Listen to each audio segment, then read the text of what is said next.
హల్లెలూయా. దేవునికి మహిమ కలుగును గాక. మరొకసారి ప్రశస్తమైన దేవుని వాక్యాన్ని మీ మధ్యకి తీసుకురావడానికి దేవుడిచ్చిన మహా అవకాశానికి వందనాలు చెల్లిస్తూ, అందరూ బాగున్నారా? ప్రభు కృపలో వర్ధిల్లుతున్నారా? అనుదిన వాక్యాన్ని చదువుతున్నారా? ప్రభు రాకడ సమీపంగా ఉంటున్నది. మారు మనసు పొందాలని ప్రభు పిలిపిస్తుంటున్నాడు. ప్రభు కొరకు మనం అందరం సిద్ధపడదాం. తప్పకుండా దేవుడు మనందరినీ ఆశీర్వదిస్తాడు. ప్రభు ఈరోజు మనందరితో మాట్లాడినట్లుగా చిన్న ప్రార్థన చేసుకొని మనం ముందుకు వెళ్దాం. ప్రేమ నమ్మకం గల ప్రియా పరలోకపుత్రుడా, నీకు వందనాలు చెల్లిస్తున్నాను. దాన్ని ధ్యానించే వాక్యాన్ని మీరు దీవించి ఆశీర్వదించి నాతో మాతో మీరు మాట్లాడుతురండి. నీ స్వరాన్ని మీరు మాకు వినిపింపచేయమని, ఈ కార్యక్రమం అనేక మందికి ఆశీర్వకరంగా దేవునికరంగా మలుచుమని యేసయ్య నామమున ప్రార్థించి స్తుతించి అడిగి వేడుకుంటున్నాము తండ్రి. ఆమేన్. హల్లెలూయా. ప్రశస్తమైన వాక్యము మనం ధ్యానించబోతున్నాం. దయచేసి వింటున్న వారందరూ కూడా మీ దగ్గర బైబిల్స్ ఉన్నట్లయితే తెచ్చి దగ్గర పెట్టుకోండి, నోట్స్ తీసుకోండి, వీలైతే రాసుకోండి. ప్రభు మనందరితో మాట్లాడని వింటున్నాడు. సిద్ధపడదాం. చూడండి, మీ దగ్గర బైబిల్స్ ఉన్నట్లయితే ఎఫెసీయులకు రాసిన పత్రిక, అపోస్తలుడైన పౌలు ఎఫెసీయులకు రాసిన పత్రిక 2వ అధ్యాయం 1వ వచనం. మీ అపరాధముల చేతను పాపముల చేతను మీరు చచ్చిన వారై ఉండగా ఆయన మిమ్మల్ని క్రీస్తుతో కూడా బ్రతికించెను.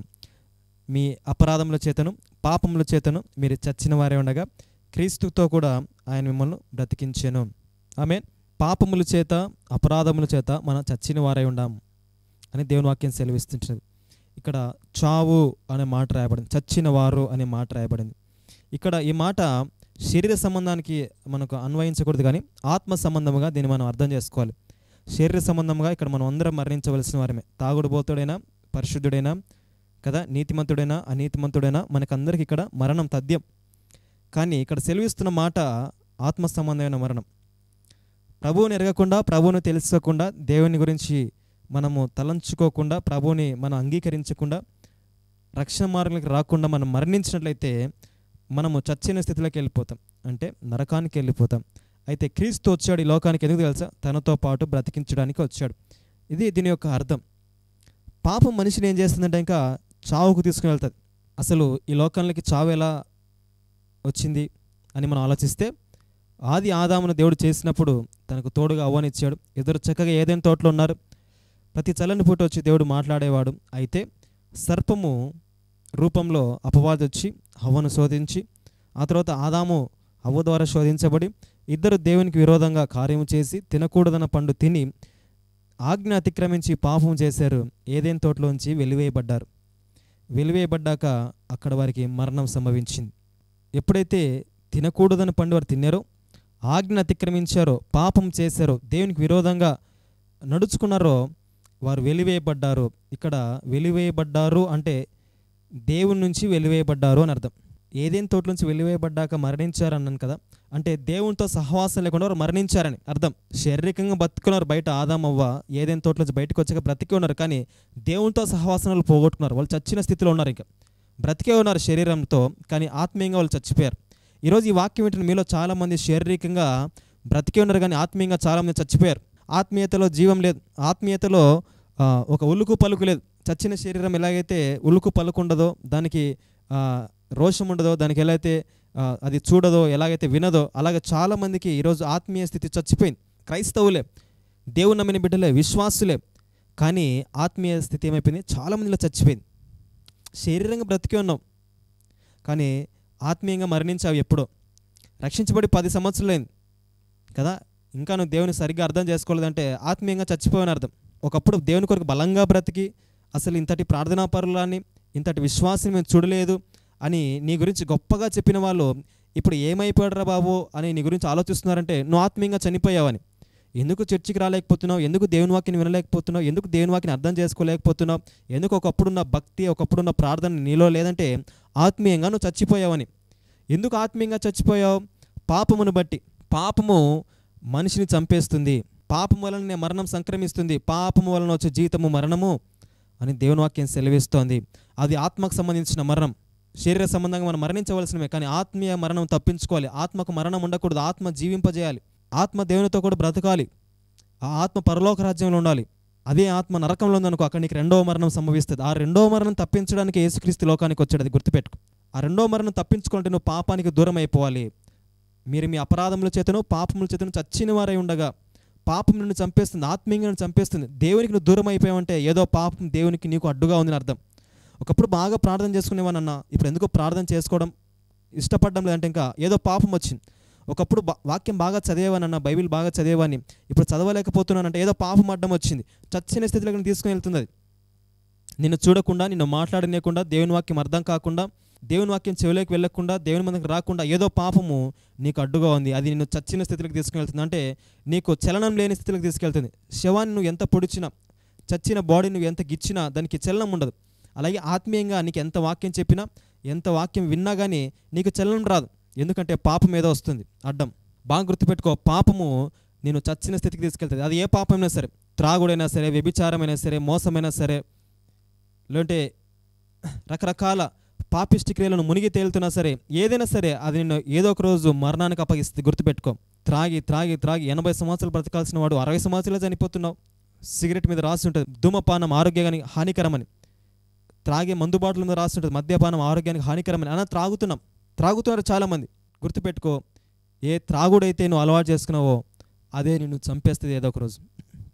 అదే నిన్ను మరణానికి అప్పగిస్తుంది. దానికి నువ్వు బానిస అయిపోతావు. 5 ఇంచుల సిగరెట్ 5 అడుగుల మనిషిని కంట్రోల్లో పెడతావు. అది తాగలేకపోతే ఉండలేడు. కొంతమంది చైన్ స్మోకర్స్ ఉంటారు అనమాట.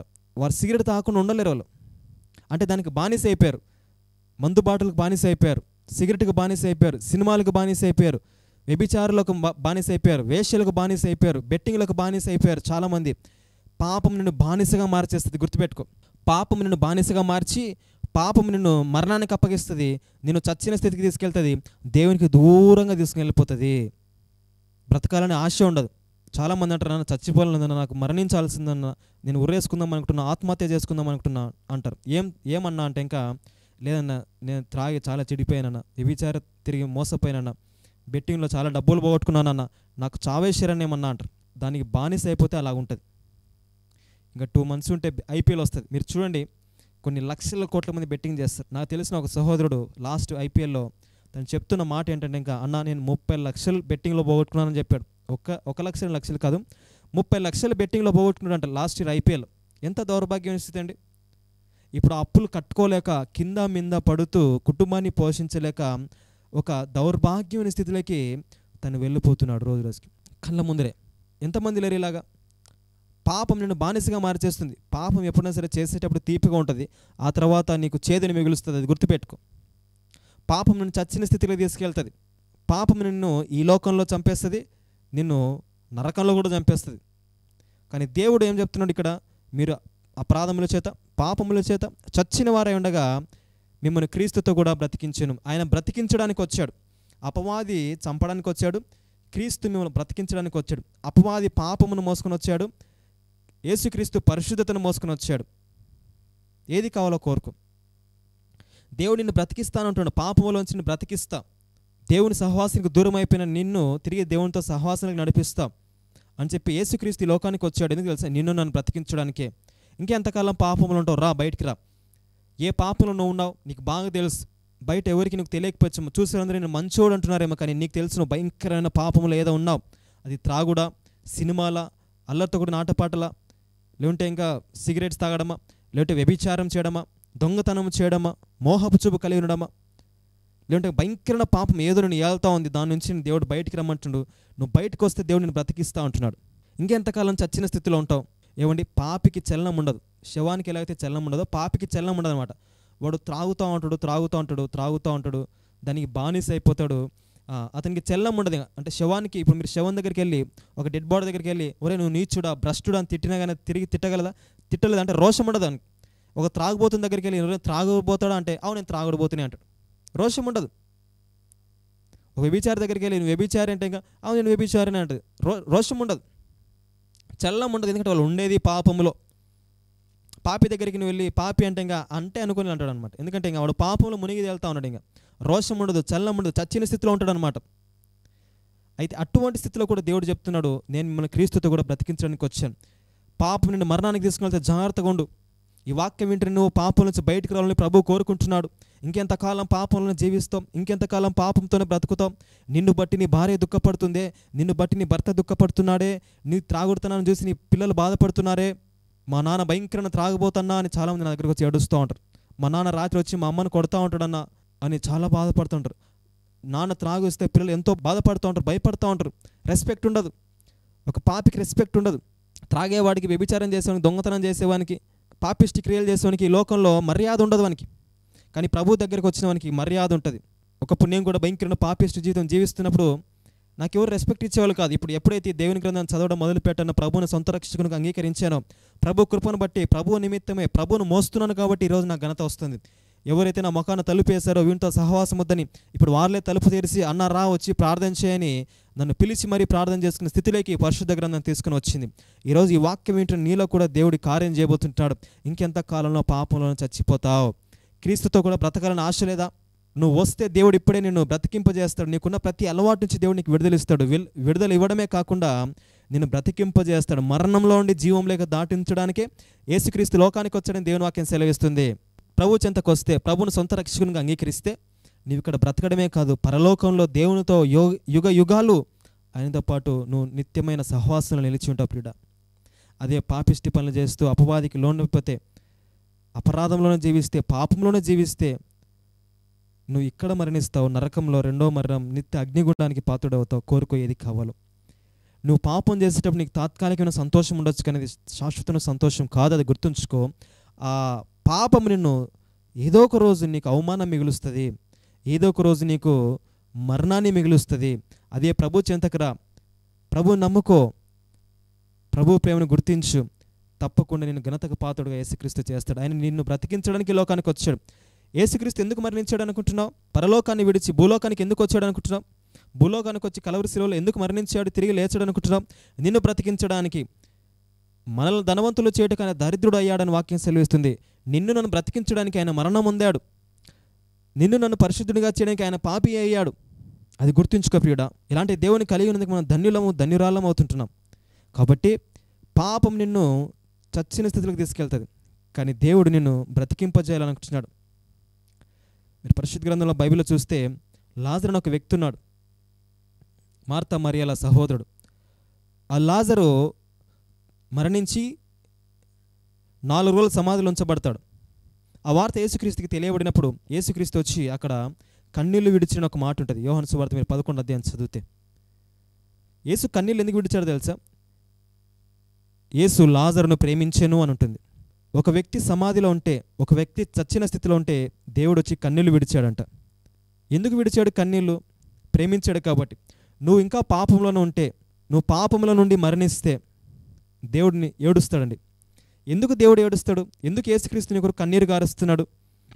ఎందుకు యేసుక్రీస్తు దినమేలా తన చేతులు చాచి ఉంచాడు అంటే, యేసుక్రీస్తుని ప్రేమిస్తుంటున్నాడు. శాశ్వతమైన ప్రేమతో నేను ప్రేమించుచున్నాను గనక నేను నిన్ను విడవక ఎడబాయని దేవుని వాక్యం సెలవిస్తుంటున్నది. దేవుడు నిన్ను ప్రేమిస్తున్నాడు కాబట్టే నువ్వు మరణించకూడదని, నువ్వు నరకానికి వెళ్ళకూడదని ఆయన నీ కొరకు కన్నీరు గారుస్తుంటున్నాడు. ఆయన నీ కొరకు రక్తాన్ని కారుస్తుంటున్నాడు. ప్రియుడా, ఆ లాజరు 4 రోజుల సమాధిలో ఉన్నాడంట. లాజరు మరణించడం విషయం తెలుస్తాను యేసు కన్నీరు విడిచాడంట. ఎందుకంటే యేసుక్రీస్తు లాజరుని ప్రేమించాడు కాబట్టి.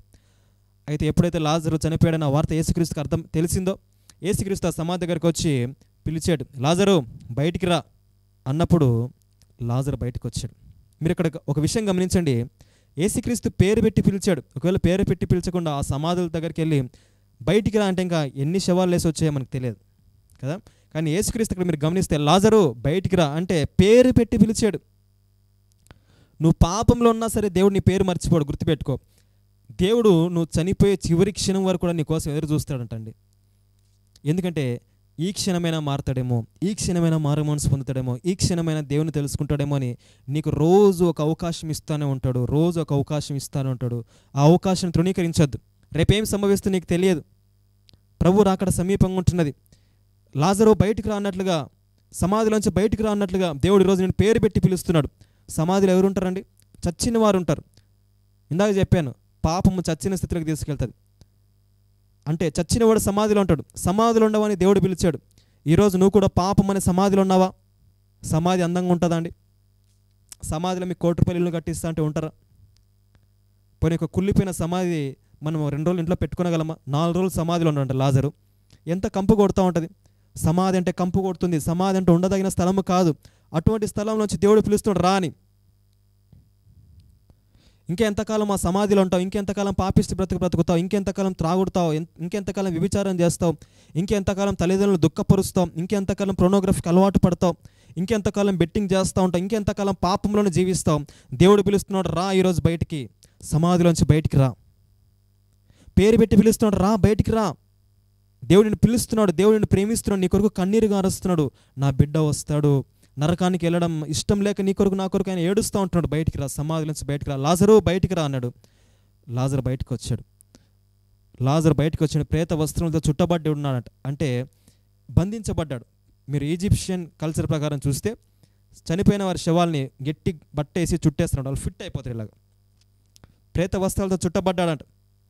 అంటే ఫ్రీడమ్ ఉండదు, పాపం నీకు ఫ్రీడమ్ లేకుండా చేసేస్తుంది, నిన్ను కట్టిపడేస్తుంది, నిన్ను బానిసగా చేస్తుంది, నీకు సంఖ్యలు వేసేస్తుంది.